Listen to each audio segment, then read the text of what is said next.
Greetings, Skywatchers, and welcome to the sky above us.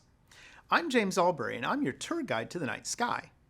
In this episode, I'll talk about a constellation that makes an appearance in one of the most popular movies of the 20th century. What am I talking about? Well, let me show you. If you've ever been outside on a clear moonless night away from city lights, the myriad of stars you can see is truly wonderful to behold. Sadly, many of us live in or near light-polluted cities. So we don't see the night sky the way our ancestors did.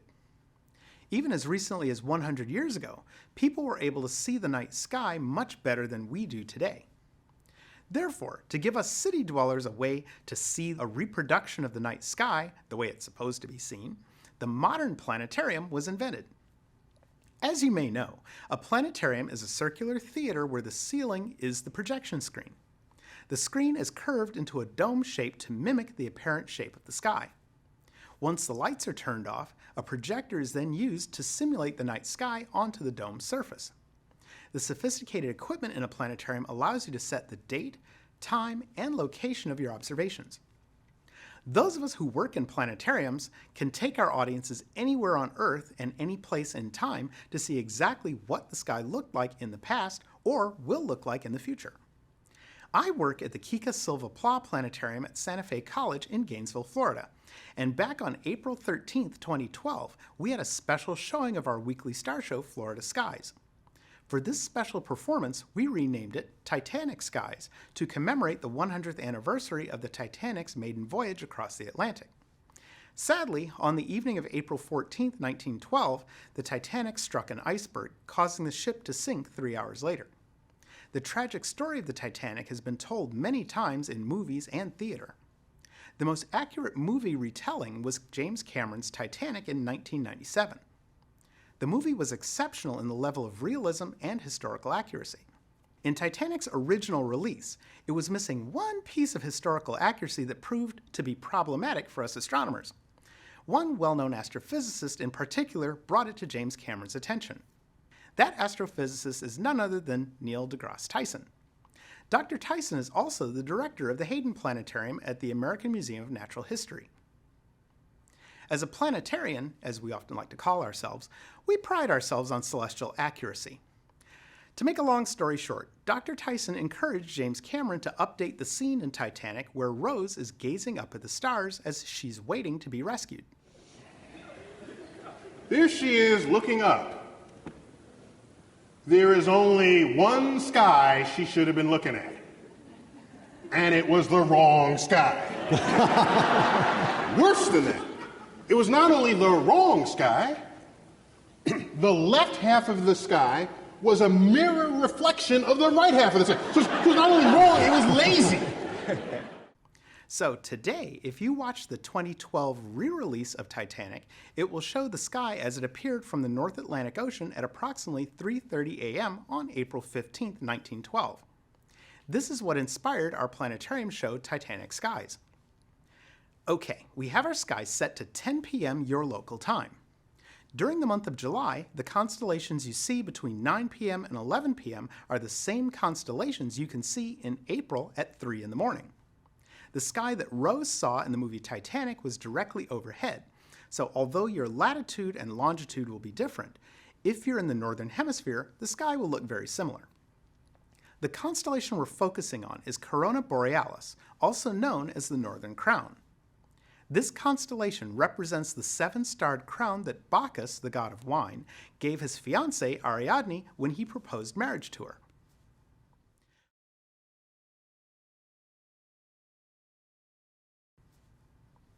According to one legend, Ariadne tossed the crown in the sky to joyfully announce her wedding. To find Corona Borealis, let's use the Big Dipper. Look toward the northwest and you'll find the Big Dipper with its handle pointing straight up. Follow the stars of the handle until you reach the bright star Arcturus. Then, if you keep heading away from the Big Dipper, you'll see a relatively bright star named Alphecca. This star is sometimes called Gemma, and it's the brightest star in the semicircular constellation Corona Borealis.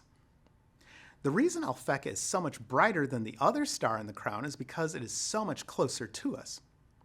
Alphecca is a binary star system approximately 75 light-years from us. The orbital period for the two stars is a little over 17 days. The primary star, Alphecca A, is over 2.5 times the mass of the Sun and is 74 times as bright. The companion star, Alphecca B, is 90% the mass of the Sun and is only 80% as bright. Although Alphecca is the brightest star in the Northern Crown, there is a far more interesting star nearby named T Corona Borealis. It's a recurring nova, and it was first discovered during an outburst in 1866 by the Irish astronomer John Birmingham. The star was nicknamed the Blaze Star. Normally, the star has a magnitude of 10, which is impossible to see without a telescope. The limit of naked eye visibility under very dark conditions is near magnitude 6. So the bigger the magnitude number, the fainter the star.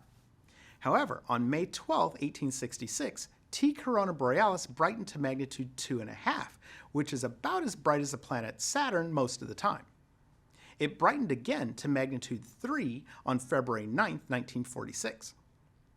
For comparison, even at its peak brightness, Blaze Star is still dimmer than approximately 120 stars in the night sky.